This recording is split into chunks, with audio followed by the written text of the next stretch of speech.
జపాన్లో దాదాపు 20 ఏళ్ల నుండి చేస్తున్న ఒక ప్రయోగంలో ఒళ్ళు గగ్గురు పొడిచే విషయం బయటపడింది. జురాసిక్ పార్క్ లాంటి సినిమాల్లో అంతరించిపోయిన డైనోసార్లను ఇంకా వేరే జంతువులను క్లోనింగ్ చేసి మళ్లీ బ్రతికిస్తారు కదా, ఇది 100% ప్యూర్ సైన్స్. అలా బ్రతికించిన జంతువులున్నాయి. దీనికి వాళ్ళు ఉపయోగించే టెక్నాలజీ క్లోనింగ్. ఇది చాలా కాంట్రవర్షియల్ అండ్ ప్రపంచవ్యాప్తంగా దీన్ని బ్యాన్ చేశారు. అసలు ఈ క్లోనింగ్ మనుషుల మీద చేస్తే ఏమవుతుంది? ఒక జీవిని క్లోన్ చేస్తూ పోతే అది ఎప్పటికీ బ్రతికే ఉంటుందా? మనిషికి చావు లేకుండా చేయొచ్చా? ఈ క్వశ్చన్స్ కి సమాధానాలు తెలుసుకోవడానికి జపాన్ దేశంలోని యమనాషి యూనివర్సిటీ సైంటిస్టులు ఒక ఎలుక మీద ఏకంగా 20 ఏళ్ల పాటు ఒక మైండ్ బ్లోయింగ్ ప్రయోగం చేశారు. వాళ్ళు ఒక ఎలుకను 1 కాదు 2 కాదు ఏకంగా 58 సార్లు క్లోన్ చేశారు. మరి 58వ సారి ఏమైంది? ఆ తర్వాత జరిగిన విషయం చూస్తే సైంటిస్టులే షాక్ అయ్యారు. అదేంటో, దాని వెనక ఉన్న సైన్స్ ఏంటో ఈ రోజు మన తెలుగు ఆల్కెమిస్ట్ లో పాయింట్ టు పాయింట్ డీటెయిల్ గా మాట్లాడుకుందాం. ముందుగా మనం ఈ ప్రయోగం గురించి మాట్లాడుకునే ముందు అసలు క్లోనింగ్ అంటే ఏంటో సింపుల్ గా అర్థం చేసుకుందాం. క్లోనింగ్ అంటే ఒక జీవికి చెందిన డిఎన్ఏని తీసుకొని దానికి అచ్చం జిరాక్స్ కాపీ లాంటి ఇంకొక జీవిని సృష్టించడం.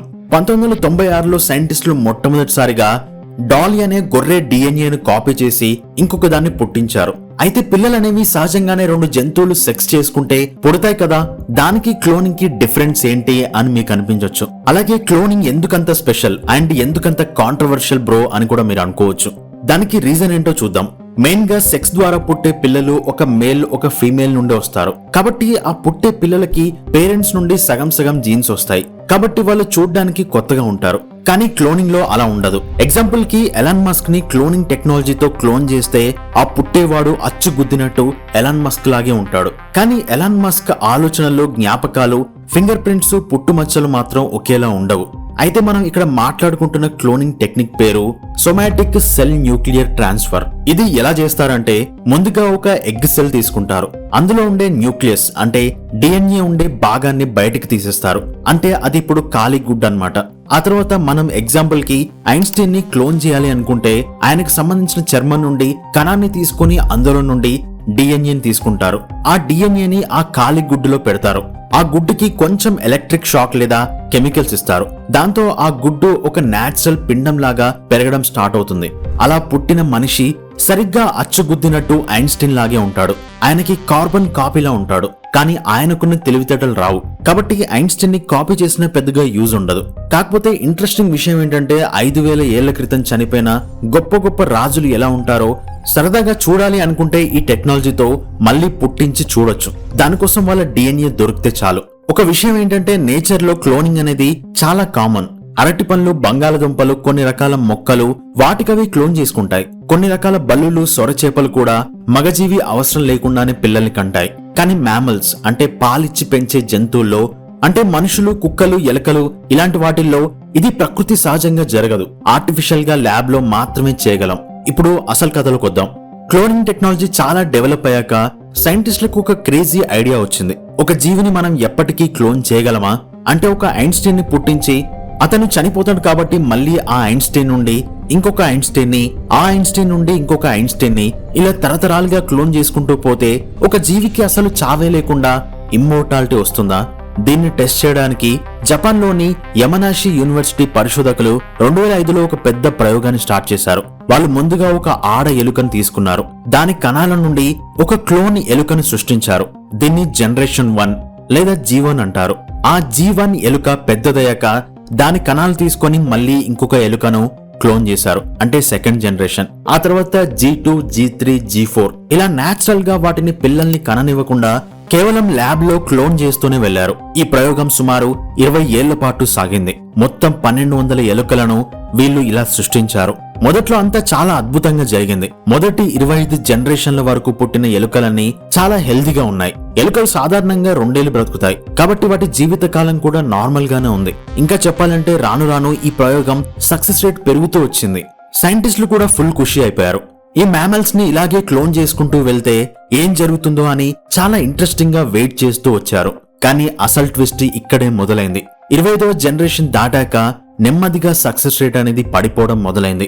అలా 57వ జనరేషన్ కి వచ్చేసరికి పుట్టే పిల్లల బర్త్ రేట్ అనేది కేవలం 6% కి పడిపోయింది. అంటే చాలా ఎలుకలు కడుపులోనే చనిపోతున్నాయి, కొన్ని పుట్టలేకపోతున్నాయి. ఇక 58వ జనరేషన్ వచ్చేసరికి ఒక భయంకరమైన విషయం జరిగింది. ఆ జనరేషన్ లో పుట్టిన ప్రతి ఒక్క ఎలుక పుట్టిన ఒక్క రోజుకే చనిపోవడం మొదలైంది.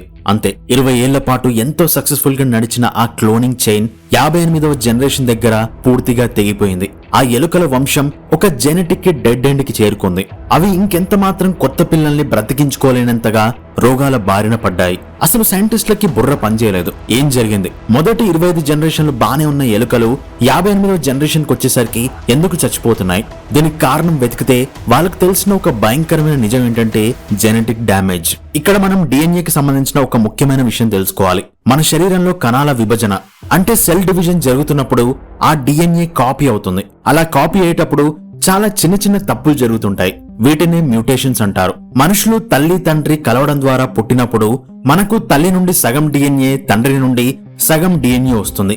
అలా రెండు వేరే వేరే డిఎన్ఏలు కలవడం వల్ల ఏదైనా చెడ్డ మ్యూటేషన్ ఉంటే అది ఫిల్టర్ అయిపోతుంది, డిఎన్ఏ రిపేర్ అవుతుంది. కానీ క్లోనింగ్ లో అలా రెండు వేరే డిఎన్ఏలు ఉండవు కదా. ఉన్న ఆ ఒక్క డిఎన్ఏ కాపీ కొట్టుకుంటూ పోతారు. దానివల్ల ఏమవుతుందంటే ఫస్ట్ క్లోన్ లో వచ్చిన ఒక చిన్న డిఎన్ఏ మిస్టేక్ రెండో క్లోన్ కి వెళ్తుంది. రెండో క్లోన్ లో ఇంకొక మిస్టేక్ యాడ్ అవుతుంది, అది మూడో దానికి వెళ్తుంది. ఇలా తప్పులు పెరుగుతూ పెరుగుతూ 57వ జనరేషన్ కి వచ్చేసరికి ఆ ఎలుకల డిఎన్ఏలో భయంకరమైన మ్యూటేషన్స్ డబుల్ అయిపోయాయి. సైంటిస్టులు వాళ్ళ డిఎన్ఏని చెక్ చేస్తే అందులో ఏకంగా ఎక్స్ క్రోమోజోమ్ మొత్తం మిస్ అయిపోయింది. అలాగే కొన్ని క్రోమోజోమ్లు ముక్కలు విడిపోయి వేరే దానికి అతుక్కున్నాయి. ఒక జీవి బ్రతకాలంటే ఎక్స్ క్రోమోజోమ్ ఎంత ఇంపార్టెంటో మనందరికి తెలుసు. అలాంటిది మొత్తం మిస్ అయిపోతే ఇంకా ఆ జీవి ఎలా బ్రతుకుతుంది? బయాలజీలో దీనికి ఒక పేరుంది.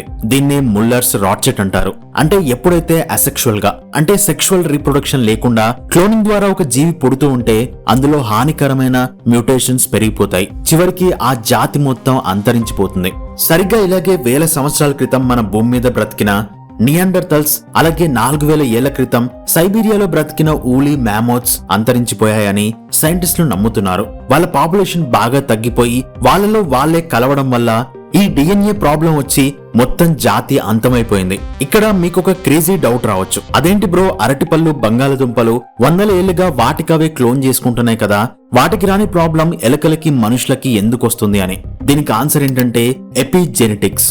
మ్యామల్స్ అంటే మనం, ఎలుకలు ఇలాంటివన్నీ చాలా కాంప్లెక్స్ జీవులు. మన శరీరంలో ఒక స్కిన్ సెల్ తీసుకుంటే ఆ కణానికి నేను చర్మాన్ని అని తెలుసు, ఎందుకంటే అందులో స్కిన్ కి సంబంధించిన జీన్స్ అనేవి ఆన్ అయి ఉంటాయి, మిగతావి ఆఫ్ అయి ఉంటాయి. కానీ క్లోనింగ్ లో సైంటిస్టులు ఆ స్కిన్ సెల్ న్యూక్లియస్ ని తీసేసి ఒక గుడ్డులో పెట్టినప్పుడు ఆ సెల్ కి ఒక రీప్రోగ్రామింగ్ జరగాలి. అంటే నువ్వు స్కిన్ సెల్ కాదు, ఒక కొత్త పిండానివి అని దాన్ని చెప్పాలి. కానీ మ్యామల్స్ లో ఈ రీప్రోగ్రామింగ్ పర్ఫెక్ట్ గా జరగదు. సైంటిస్టులు ఎన్ని రకాల కెమికల్స్ వాడినా, ఎంత టెక్నాలజీ వాడినా సరే దాన్ని చేయలేకపోతున్నారు. అందుకే పొటాటోకి ఇది పాసిబుల్ అవుతుంది, కానీ మ్యామల్స్ కి కష్టం అవుతుంది. అయితే ఈ ప్రయోగం వల్ల సైంటిస్టులు అంతగా డిసప్పాయింట్ కాలేదు. ఎందుకంటే ఆ ప్రయోగం మొత్తం అయిపోయాక వాళ్లకు ఇంకొక నిజం కూడా తెలిసింది. సైంటిస్టులు ఏం చేశారంటే 50వ జనరేషన్ మరియు 55వ జనరేషన్ లో ఉన్న ఆడ క్లోన్ ఎలుకలను తీసుకొని వాటిని నేచురల్ గా మామూలుగా మగ ఎలుకలతో సెక్సువల్ ప్రొడక్షన్ ద్వారా పిల్లల్ని కనేలా చేశారు. సో ఇక్కడే ఒక మ్యాజిక్ జరిగింది. మొదట పుట్టిన పిల్లలు కొంచెం సైజ్ తక్కువగా చిన్న చిన్న ప్రాబ్లమ్స్ తో పుట్టాయి. కానీ ఆ పిల్లలు మళ్ళీ పెద్దయి పిల్లల్ని కన్నాయి చూసారా, అప్పుడే అంటే ఆ మూడో తరం పిల్లలు 100% పర్ఫెక్ట్ గా నార్మల్ గా అత్యంత ఆరోగ్యంగా పుట్టాయి. దీని అర్థం ఏంటంటే 58 జనరేషన్ల పాటు ఆ ఎలుకల డిఎన్ఏలో పేరుకుపోయిన చెత్తంతా, డ్యామేజ్ అంతా కేవలం 2 జనరేషన్లతో పూర్తిగా సెట్ అయిపోయింది. మామూలుగా కంప్యూటర్ హ్యాంగ్ అయితే మనం ఒక రీసెట్ బటన్ నొక్కితే ఎలా అంతా పర్ఫెక్ట్ అయిపోతుందో, మన నేచర్ డిఎన్ఏని బాగు చేయడానికి పెట్టిన పవర్ఫుల్ రీసెట్ బటన్ ఈ సెక్షువల్ రీప్రొడక్షన్. నేచురల్ గా 2 వేరు వేరే జీవుల డిఎన్ఏ కలవడం అనేది జాతి మనుగడకి ఎంత అవసరమో, అది జరగకపోతే డిఎన్ఏ ఎలా కుళ్ళిపోతుందో ఈ 20 ఏళ్ల ప్రయోగం ప్రాక్టికల్ గా ప్రూవ్ చేసింది. ఈ ప్రయోగం వల్ల బయాలజీ ఫీల్డ్ కి ఎన్నో అద్భుతమైన నిజాలు తెలిసాయి. చాలా కంపెనీలు ఇప్పుడు ఊలీ మ్యామోత్స్ ని, టాస్మేనియా టైగర్ ని మళ్లీ క్లోనింగ్ ద్వారా బ్రతికిస్తామని చెప్తున్నాయి. కానీ ఈ ఎలుకల ప్రయోగం వల్ల తెలిసింది ఏంటంటే ఏదో ఒక డిఎన్ఏ దొరికింది కదా అని దాన్ని క్లోన్ చేసి బ్రతికిస్తే ఆ జాతి బ్రతకదు. అది ఎక్కువ కాలం బ్రతకాలి అంటే వాటిలో జెనెటిక్ డైవర్సిటీ అంటే చాలా రకాల డిఎన్ఏలు కలిసి ఉండాలి. లేదంటే కొన్ని జనరేషన్స్ కి అవి మళ్లీ చనిపోతాయి. ఇప్పుడు అంతరించిపోయే దశలో ఉన్న కొన్ని గుర్రాల్లాంటి జంతువులను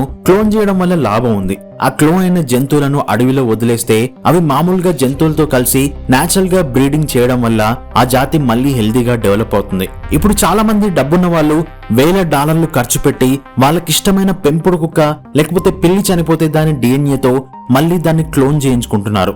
సరే, వాళ్ళకి డబ్బు ఉంది కాబట్టి ఫస్ట్ టైం క్లోన్ చేయించుకుంటే పర్లేదు. కానీ అదే కుక్కను 50 సార్లు క్లోన్ చేయించుకోవాలి అనుకుంటే మాత్రం చివరికి వాళ్ళ చేతికి ప్రాణం లేని రోగాలతో ఉన్న కుక్క పిల్లలే వస్తాయి. మొత్తానికి ఈ 20 ఏళ్ల ఎలుకల క్లోనింగ్ ప్రయోగం ద్వారా మనకు తెలిసింది ఏంటంటే, సైన్స్ ఎంత డెవలప్ అయినా సరే, బయోటెక్నాలజీలో మనం ఎంత అడ్వాన్స్ అయినా సరే, ప్రకృతి నియమాలను మనం బ్రేక్ చేయలేము. ప్రకృతి ఎంతో తెలివిగా డిజైన్ చేసిన నేచురల్ ఆర్డర్ ముందు మనిషి సృష్టించిన క్లోనింగ్ ఎప్పటికైనా ఒక చిన్న టూల్ మాత్రమే.